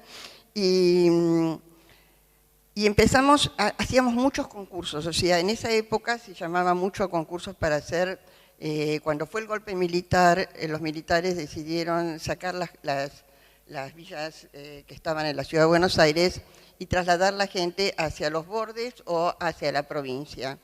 Y largaron este plan que se llamó el Plan de Erradicación de Villas de Emergencia. Eran concursos de proyecto y precio con empresa constructora.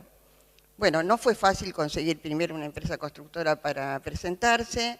Nos presentamos a 4 o 5 concursos, los perdimos, los primeros, y los perdíamos básicamente porque no cumplíamos con lo que pedían. O sea, la forma de llamar a concurso era que los edificios estaban predeterminados en el lugar que iban, y además era una volumetría que había que llenar con viviendas. Y nosotros teníamos la teoría de que eso no era hacer arquitectura, y que en un terreno de 18 hectáreas o 19 hectáreas, como eran estos en los que se llamaba concurso, había que hacer una propuesta que tuviera que ver con una propuesta urbana. Y presentábamos nuestro proyecto por fuera de lo que pedían, hasta que en una oportunidad, después de haber presentado en 4 oportunidades, que además eran concursos gigantescos, o sea, la cantidad de planos que había que presentar, nos llamaron de la Secretaría de Vivienda en ese momento para decirnos por qué insistíamos en presentar cosas que el jurado no iba a considerar porque estaban fuera de lo que se pedía. Les explicamos, les desarrollamos toda la teoría de lo que nosotros entendíamos que debía ser la arquitectura y los conjuntos habitacionales, y dijeron, bueno, no nos parece mal, a partir de ahora vamos a pedir de aquí en más que las propuestas sean abiertas, o sea, se va a decir la cantidad de viviendas que hay que construir, se va a decir el monto con el que hay que construir, y se va a decir solamente las condiciones mínimas de habitabilidad que vamos a fijar para esto. Pero no vamos a hablar nada de la distribución. Sí, eran muy insistentes en el tema del asoleamiento y no pusieron ninguna otra condición más. Ahí volvimos a presentarnos y ahí empezó la seguidilla en la que ganamos casi 38 concursos seguidos. Quiero aclarar, por si alguien tiene alguna duda, es que los jurados de los concursos eran distintos en cada oportunidad y los jurados por parte del gobierno también eran distintos porque además había cambios en el gobierno permanentemente. Esta imagen que yo puse acá es para mostrarles el entorno en el cual tuvimos que trabajar esa primera etapa. Entre el 66 y el 73 hubo 3 golpes de Estado que eran el golpe del golpe. O sea, en el 66 fue el gran golpe de Onganía, en el que salimos todos de la universidad. Ese golpe fue sustituido por otro golpe en el 70, de Levington. Y en el 71 hay un nuevo golpe y es Lanuse. O sea, en medio de todo esto se construía esta vivienda social que no se sabía a quién iba a ir dirigida. Nunca podíamos tener una entrevista con quienes iban a vivir en el lugar, nunca podíamos saber, porque finalmente cuando las entregaban, y las entregaban varios años después, ni siquiera se las entregaban a los que se había destinado en principio. Ya me estás... Uy, bueno, entonces creo que tengo 3 segundos para pasar cada una de las que vienen, pues ya me avisaron que pasaron 10 y yo tenía que haber pasado 10 o 12 imágenes y estoy recién por la tercera, así que empiezo a toda velocidad. Bueno. Sigo. Estas son algunas de las cosas que construimos, el barrio Ejército de los Andes, que es el conjunto habitacional 1 y 2 de Ciudadela.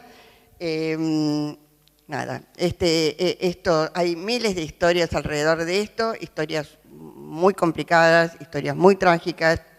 Este barrio después se llamó Fuerte Apache algún día, y el que tenga ganas de ver algo sobre esto, hemos escrito en un libro que después va a aparecer, toda la historia de cada uno de estos lugares y conjuntos y por qué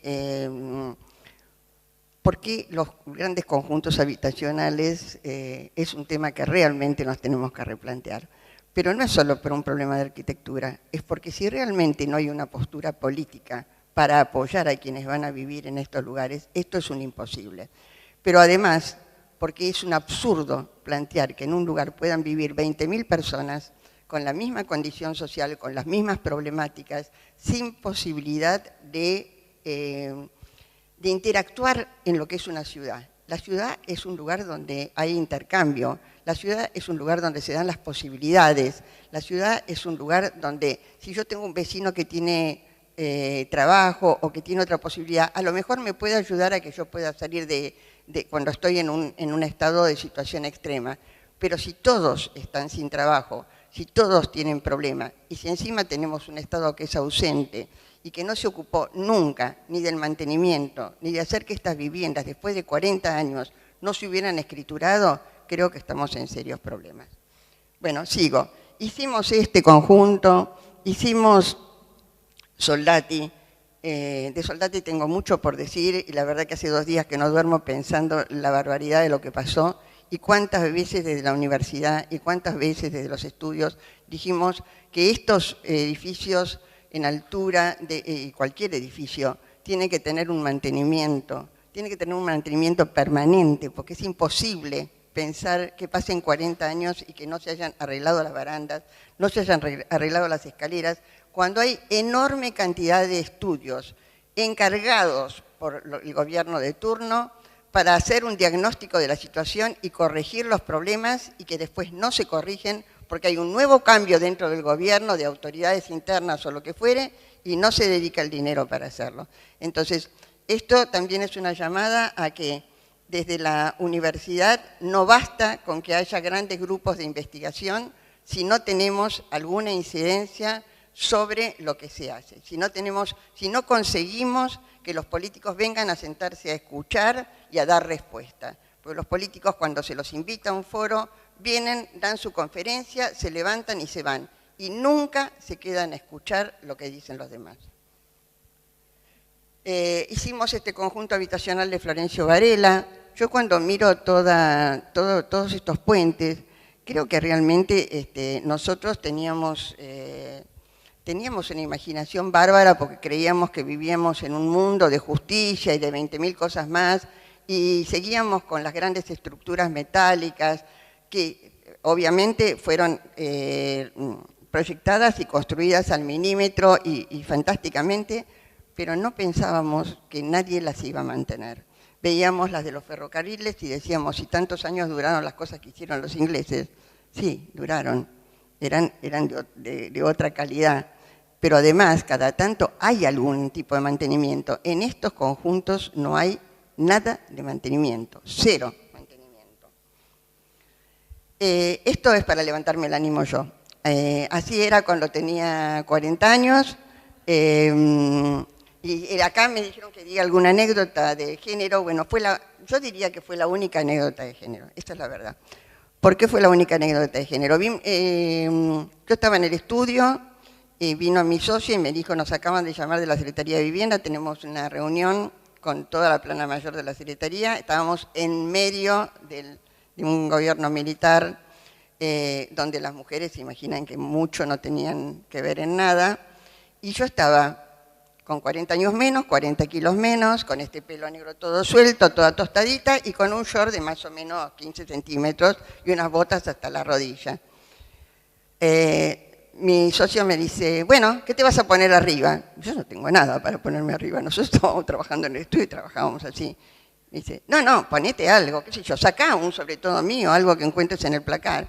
Bueno, encontré un sobre todo de él, largo, que me llegaba hasta las tobillas, estaba totalmente disfrazada. Y salimos. Cuando llegamos, lo primero que dice el secretario de Vivienda, hacía un calor, era pleno verano, 30 y pico grados. El secretario de Vivienda viene todo muy amable, dice, arquitecta, ¿me permite su tapado? Bien, me traspasó con la mirada y gritó, no, la arquitecta no se puede sacar el tapado porque ha estado muy enferma y tiene prohibición de tomar frío. Bueno, la reunión fue súper tranquila, como quieran, pero yo transpiré como en mi vida. Y ahí fue la primera vez que me di cuenta del tema de género, porque la verdad que nunca lo había notado, porque como ven en la foto de costado, yo iba a las obras con mi pantalón ajustado, no me sentaba porque no quería que se ensucie, y el chico que me acompañaba en la obra, con el que hacíamos la dirección de obra, bueno, se sentó porque estaba cansado. Y así seguíamos hablando y así recorríamos todo, pero así iba también mi socia, que era 1000 veces más llamativa que yo, con su pelo rubio y todo su físico espectacular, y no pasaba nada. Eso sí, dábamos una orden y la orden se escribía en el libro, se cumplía y al día siguiente estábamos para ver si se había cumplido. Yo creo que en todas las cosas de la vida el tema es presencia. O sea, si uno tiene convicción de lo que hace y si deja claramente de que no va para jorobar, que aquí no se jode, no se jode. Es decir, esa era la forma en que nosotros entrábamos a la obra. Estamos todos para trabajar, a nosotros nos pagan para lo que hacen y a ustedes les pagan para lo que hacen. Hagámoslos bien, punto. No había ninguna discusión de ningún otro tipo. Ya estoy con el rojo. Así que bueno, sigo rápido. Bueno, les cuento que en Formosa hicimos también una enorme cantidad de viviendas. Siempre teníamos en cuenta el lugar. O sea, en el caso de Formosa, las viviendas tenían doble ventilación por las condiciones climáticas. También me pareció una locura todo esto que se hizo, porque en Formosa se hicieron, de las cuales nosotros hicimos 1.500, pero se hicieron 5.000 viviendas fuera de la ciudad, cuando en la ciudad tenían toda la infraestructura y aquí no tenían nada. Entonces, hoy siguen siendo como un elemento fuera de la ciudad, donde hay que viajar para ir al trabajo, donde hay que viajar para ir a la escuela, donde hay que viajar para ir a todo. Estas son las cosas que nosotros tenemos que conseguir que cambien, que pasaron 40 años y no cambiaron. Estos son obras que hicimos en el sur, también vivienda. Este es un proyecto muy grande que hicimos junto con el estudio Antonin Johnson Brain. Siempre trabajábamos en equipos, es decir, en nuestros equipos o había especialistas de todos tipos o nos asociábamos con otro grupo. En este caso nos asociamos con el estudio Antonin Johnson Brain e hicimos el proyecto completo de una nueva ciudad de Río Turbio para 50.000 habitantes.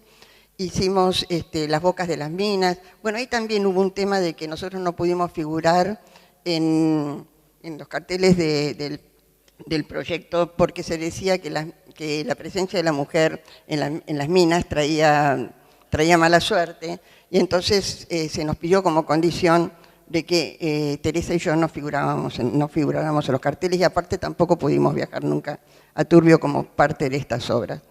Lamentablemente estas obras que fue armar un equipo de casi 200 personas trabajando, 100 en el estudio Sembrain y 100 en el nuestro, y que significaron 3 años de trabajo y un llamado a licitación de tipo internacional después, se pararon nuevamente con un nuevo golpe de Estado. O sea, esto se hizo en el 73-74 con el plan 3M de hacer una gran extracción de carbón en Río Turbio, en la época de Perón, y cuando viene el nuevo golpe militar, todo esto fue a un cajón. A un cajón, bueno, no les veo. La historia es muy larga, hicimos otras obras que tampoco se hicieron, también durante el gobierno militar. Después hicimos un juicio, lo ganamos y entonces a cambio de eso nos dieron para hacer otra obra, y esta vez sí se hizo, que fue en Río Grande, que fueron 1.400 viviendas que se construyeron en Río Grande. Siempre que construimos en el sur tuvimos en cuenta las condiciones climáticas, ahí estábamos hablando de una velocidad de viento gigantesca y además 30 grados bajo cero en los puntos pico, con lo cual era una arquitectura distinta, siempre tratamos de tomar las características de la arquitectura del lugar. Después vinieron operatorias más chicas, porque ya después del 84 ya el gobierno muy poquitito más, se daba cuenta de que no se podía seguir construyendo los grandes conjuntos y empezaron con grupos de 50 viviendas, que fueran no más de 50 viviendas o 70 como máximo, o 70 y pico como máximo, para que fueran consorcios y se pudiera hacer la subdivisión rápidamente en propiedad horizontal. Se hicieron así, hicimos con ese criterio Cañuelas y Pilar, pero lo cierto es que igual pasaron 20, ya de esto deben haber pasado 30 años y tampoco se escrituraron, o sea que el problema no estaba tampoco ahí, sino que está en algo mucho más profundo que hay que averiguar dónde está el negocio para mantener las obras bajo el Estado cuando en realidad ya se terminaron y hay que terminar de una vez de dividirlas y que la gente pueda sentirse propietario. Paso a investigación. Y aquí sí vengo, bueno, rápido. En el 84 volvimos todos a la universidad. Goldenberg volvió como titular de la cátedra y yo volví como adjunta en diseño 5. Y me invitaron a dirigir un centro de investigaciones que en ese momento se llamaba Centro de Estudios, no del Hábitat y la Vivienda como se llama hoy, sino que se llama Centro de Estudios OEA, FADU-OEA, porque tenía fondos de investigación dados por la OEA que estaban repartidos en 5 localidades del país. Había un grupo que estaba trabajando en Tucumán, un grupo que trabajaba en Córdoba con el CEBE, había un grupo que trabajaba en el sur y en Buenos Aires trabajaba el INTI por un lado y nosotros por el otro. Dentro del armado de investigación, nosotros decidimos dedicarnos directamente a investigación aplicada, convenios, recursos humanos, difusión y tareas de extensión. La cantidad de gente que pasó por el centro es enorme, pero quiero destacar 4 personas que han acompañado, 3 personas que han acompañado casi prácticamente toda la acción de nuestra investigación. La primera es René Dunovich, que estuvo con nosotros casi 10 años y después armó su propio grupo de investigación en mantenimiento, que es el programa de mantenimiento habitacional, que tiene una gran trayectoria y un gran reconocimiento, no solo aquí, sino a nivel de los países limítrofes, y pienso que también internacional. Y se sumaron Alicia Gerkovich, cuya especialidad está en el tema de hábitat y vivienda, hábitat y mantenimiento, y se sumó Raquel Peraya, que es una investigadora cuya especialidad es una planificadora urbana regional. Después hubo muchísima gente de primer nivel, siempre el grupo estuvo formado por gente que no fuera solamente arquitectos, siempre buscamos el tema de la transversalidad y el tema de la interdisciplina. Y yo creo que eso es fundamental, bajarnos de la cosa de creer que los arquitectos sabemos hacer todo y podemos todo. Y si yo tengo que decir por qué entré en la investigación y por qué dije que sí, es porque en ese momento yo ya me estaba replanteando y estaba viendo qué pasaba con los conjuntos de vivienda y no entendía nada, no entendía qué era lo que había funcionado, qué era lo que no había funcionado, por qué no había funcionado, por qué había tanta violencia, por qué había tantas cosas. Y ahí empecé a darme cuenta de que, bueno, los arquitectos no éramos los que podíamos decidir sobre la vida de los demás, los arquitectos no teníamos la bola mágica cuando proyectábamos y creíamos que lo que hacíamos era para que la gente viva mejor, sino que realmente teníamos que saber qué era lo que necesitaba la gente, y para eso nos faltaba un camino muy grande. Esto me trajo bastantes problemas con mi estudio, y creo que fue una de las cosas que desencadenó a lo largo de los años el que yo me quedara en el estudio staff hasta el 92 y ahí cortara del todo. Enseguida ya, estoy ya como en los partidos de fútbol, ¿no? Bueno, pero sigo, total me van a sacar en algún momento. Voy a ir rápido. Hicimos un primer periodo donde hicimos un estudio sobre casi 12.500 viviendas hechas por distintos grupos de arquitectos, viendo el tema de las mantenimiento y patología. Hicimos estudios muy serios sobre los nudos circulatorios y cómo se debían construir y mantener.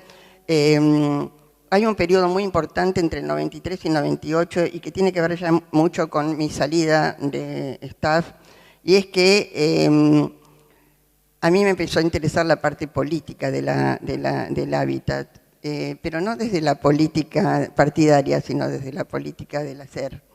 Y me empezaron a llamar del BID y del Banco Mundial y del PNUD como consultora. Y bueno, ahí tenía que empezar a tener otra mirada, y en el 93 firmamos un convenio para hacer el anteproyecto de ley del hábitat con fondos del PNUD, que fue el primer convenio que se firmó en Argentina con un grupo absolutamente argentino, porque siempre estos convenios del BID, del Banco Mundial, del PNUD y demás, vienen con un grupo que viene con el propio proyecto, que se lleva una parte muy grande del monto de la investigación, y el resto se reparte acá. Fue la condición, es que la totalidad del equipo era un equipo argentino y prácticamente el 80% fue de profesores de la facultad. Me tocó dirigir ese proyecto. Lamentablemente el día que lo entregamos, después de un trabajo arduo de 30 profesionales de primera línea, se produjo el cambio de secretario de vivienda, y el nuevo que vino dijo, ¿esto qué es? Ah, este es un proyecto anterior, no se lo pueden llevar, yo no lo voy a mirar. Y ahí quedó. Esto también es la otra cara de la moneda de en qué se gastan los fondos públicos. Porque el PNUD da, pero después recibe, o sea, pide algo a cambio. Bueno, seguimos. Trabajamos sobre el desarrollo sustentable. Siempre que tomamos un tema y hacemos una investigación, después nos gusta hacer una reunión pública en la cual llamamos a toda la gente que tiene que ver con esa temática, y en este caso tenía que ver con el avance del mercado sobre el territorio, tenía que ver con los grandes conjuntos que se estaban haciendo, no los conjuntos habitacionales, sino la otra forma de exclusión, que es la de los barrios cerrados y los countries. Invitamos a importantes representantes de las empresas a debatir con nosotros, y bueno, fue un debate muy rico porque ellos sí vinieron, se quedaron y escucharon, y bueno, no sé si aprendieron mucho, pero todos creo que aprendimos algo. Estos trabajos los publicamos y nosotros tratamos permanentemente, y mientras había fondos en la universidad y nos permitían viajar, hacíamos las presentaciones en el exterior, y bueno, hubo presentaciones en Guadalajara, hubo incluso una presentación en Shanghái, en un llamado internacional, en el que fuimos el único grupo que fue por la Argentina. Después, también con el tema del territorio, trabajamos sobre el hábitat y el desarrollo sustentable y ya entre el 2004 y el 2007 a mí me empezó a picar fuertemente el tema de que tenía algo que no estaba resuelto y que era una formación más académica sobre las ciencias políticas. Entonces, en el 2007 empecé una maestría en conjunto con la Universidad de San Martín y la Universidad Autónoma de Madrid, y lo terminé esa maestría en el 2009 con la presentación de la tesis, que es una maestría en desarrollo local y desarrollo económico local en el caso de la Autónoma de Madrid, porque esa estaba dada desde la Escuela de Economía. Como ven, y esto es para los chicos jóvenes, no es que uno termina de formarse, uno se está formando siempre.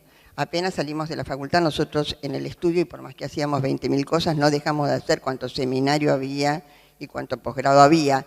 Por ahí no dábamos los exámenes porque no nos daba el tiempo, pero hacerlos hacíamos. Y acá quiero hacer otra acotación para también cuando preguntan los chicos jóvenes cómo uno se reparte con el tiempo. Cuando hacíamos los concursos, cuando nació Javier, mi primer hijo, yo había estado hasta las 3 de la mañana trabajando en un concurso en el estudio. Faltaba un mes para que nazca mi hijo. Se trabajaba con tableros, yo tenía una panza enorme, pero estaba colgada ahí haciendo las fachadas. Bueno, yo llegué a las 4 a mi casa.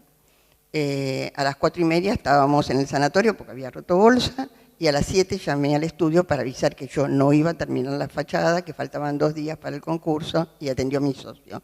¿Qué me dijo mi socio? Decime, Olga, ¿no podías esperar un mes más? Bueno, creo que con eso más o menos se ubican cómo es la presión sobre las mujeres. Y mi segunda hija, que nació 7 años después, nació después que yo bajé 20 pisos en una obra sin ascensor. Los bajé, cuando llegué abajo rompí bolsa y tuve que ir directamente al sanatorio, y hasta que le avisé a mi marido y al médico, ellos llegaron prácticamente cuando ya había nacido mi criatura. Entonces, es así. Meterse en arquitectura es esto, es pasión, es ganas, es todo, y es poner todo arriba del tablero. Y quiero también decirlo públicamente, es tener a alguien al lado que acompañe. Si uno tiene un marido que tira para otro lado, no va. Mi marido no es arquitecto, pero nunca dijo que no si yo tenía que quedarme un sábado trabajando, una noche trabajando o cuando fuera trabajando. Y esa fue una condición por la cual, digamos, nos casamos. O sea, yo ya lo había puesto de entrada. Esa era mi condición. Yo estaba casada con la arquitectura y era mi pasión. Lo demás lo íbamos a resolver entre los dos. Y si teníamos familia, obviamente las madres, esas corrían siempre a tapar los agujeros, las abuelas. Pero es así. Si no, si uno tiene al lado a alguien que tira para otro lado, es muy difícil. Bueno, sigo y voy más rápido. El tema de seguir hurgando y viendo qué habíamos hecho, nos llevó con el arquitecto Bortagaray y con el CIM, o sea, con el Instituto Superior de Urbanismo y con el Centro de, bueno, no me acuerdo cómo era la sigla del CIM, donde está María Adela Nistal en la facultad, a presentar un proyecto de urgencia social que se llamaba Hacia la gestión de un hábitat sostenible. Y en realidad ese trabajo consistió en ponernos en contacto con todos los que habían tenido que ver con el tema de construir los conjuntos habitacionales y demás, no solo arquitectos, sino funcionarios, empresarios y demás, y escribir entre todos un libro en el que cada uno dio su versión. Lo fantástico de eso, y creo que es lo fantástico de nuestro grupo también, es que aceptamos el disenso. Nos matamos, digamos, cuando discutimos, pero aceptamos que si el otro tiene una postura y la mantiene, que si publicamos algo se publique lo de todos. Entonces van a encontrar, si alguien llega a ver alguna vez ese libro, Hábitat Sostenible, que sobre un mismo tema hay posturas muy diferentes. Hay artículos escritos por sociólogos, hay artículos escritos por ingenieros, hay artículos escritos por abogados. Bueno, son todas miradas de un mismo problema, pero desde otro lugar. Sigo rápidamente. Este es un tema que lo hemos reflotado, que tiene que ver con la urgencia social también y que es la gestión social de los vacíos urbanos. Estamos convencidos que los vacíos urbanos no se deben vender. Los vacíos urbanos son para construir ciudad, pero desde lo social. Entonces, toda esta payasada de la U3, donde se metió vivienda social y viviendas que iban a ser muy baratas y que ahora cuestan $3.200 el metro, no va. No va con nuestra postura, puede ser que vaya, no va con nuestra postura. Creemos que eso se pudo haber realmente, esos terrenos usados para hacer vivienda de clase baja, vivienda de clase media, de lo que quieran, pero mezclada y en proporciones como para dar lugar a la gente que estaba viviendo ahí y que se les demolió lo que tenían. Después estamos, hace 2 años empezamos con un tema, en el 2011-14, con un tema de ciudades inclusivas que terminó en la presentación de un foro internacional en el que participaron casi 40 representantes, no solamente de Argentina, sino de distintos países de Latinoamérica y algunos de Europa también, y que al año siguiente terminó en la publicación de un libro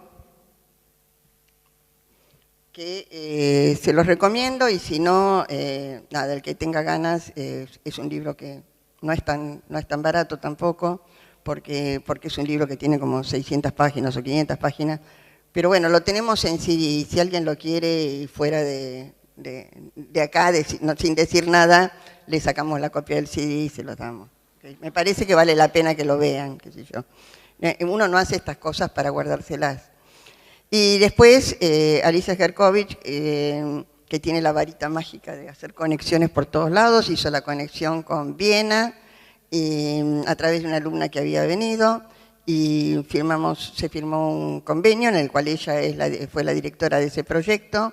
Hicimos un intercambio docente-estudiantil. Primero vinieron unos estudiantes que estuvieron acá una semana y que hicieron un trabajo justamente sobre la traza esa U3 que después tomó el gobierno, y nosotros fuimos y volvimos y seguimos en contacto haciendo intercambios, y también creo que Alicia está preparando una publicación que va a salir próximamente. Y actualmente estamos con un tema de recuperación de vacíos urbanos como instrumento de integración social y espacial, específicamente en la zona de Mataderos, específicamente después en algún lugar de la provincia de Buenos Aires. Y bueno, ¿y qué más les puedo contar? Que hemos hecho montones de cursos, que he dirigido Hábitat y Vivienda, el gran desafío, que era una cátedra de grado, que estuvo entre el 2001 y el 2010, y después una enorme cantidad de posgrados sobre Mercosur y competitividad, gestión y formulación de proyectos de cooperación, que no es que los daba yo sola, sino que siempre había algún docente más que era un especialista también en el otro área que se tomaba.